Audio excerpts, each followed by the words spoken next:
Hi everybody, it's Honest John again. Now, like you, I'm weary about this election, so I've decided to give myself a break, and today I'm going to do a sports talk video.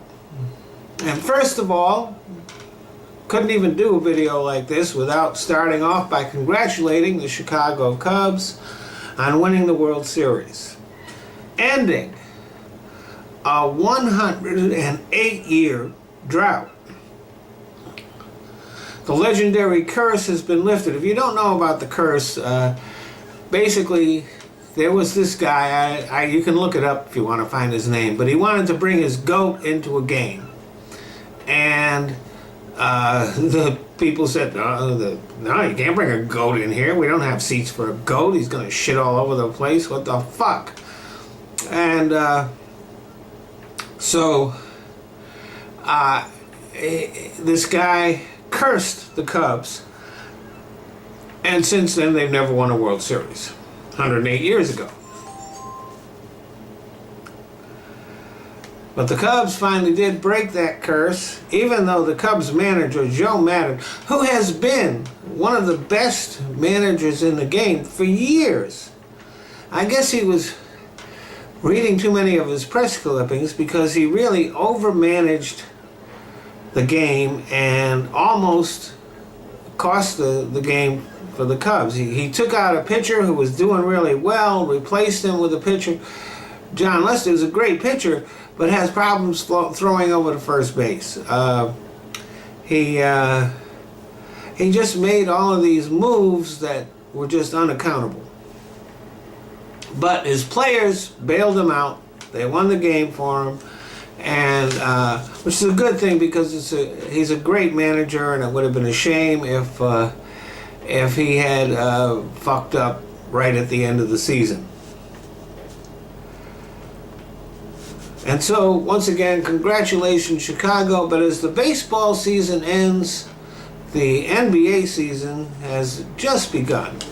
They've played a few games, not very many.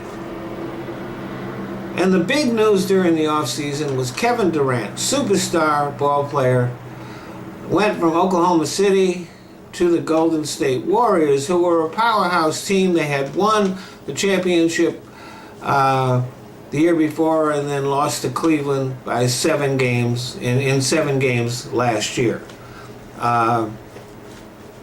So Durant moved to the Warriors.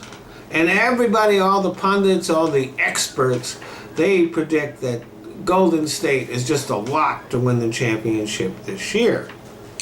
But in all the coverage of Durant moving to the Warriors, not much attention was paid to who the Warriors lost. None of these players are big names. Let me list them for you. They got Kevin Durant. They lost Harrison Barnes, Andrew Bogut, Leandro Barbosa, Festus Ezeli, and Maurice Spates. They all went to other teams. Now, like I said, they're not superstars. Probably didn't even recognize most of the names that I read off. What they are is they're role players. They are the people who never make the headlines, but they do the dirty work. They play defense. They guard the other team's best player. They grab rebounds and even set the picks, which free up the superstars to do all their scoring. Andrew Bogut in particular, with his size and strength, he's a really big guy. He was an imposing figure in the paint, in the area around the basket. And since he's gone, the Warriors have proven to be pretty vulnerable in this area. In a recent loss to the Lakers, who are improved, they're still not going to compete for a title, but they're a much better team than they were. The Lakers just kept going to the basket because there was no one there to block the shots.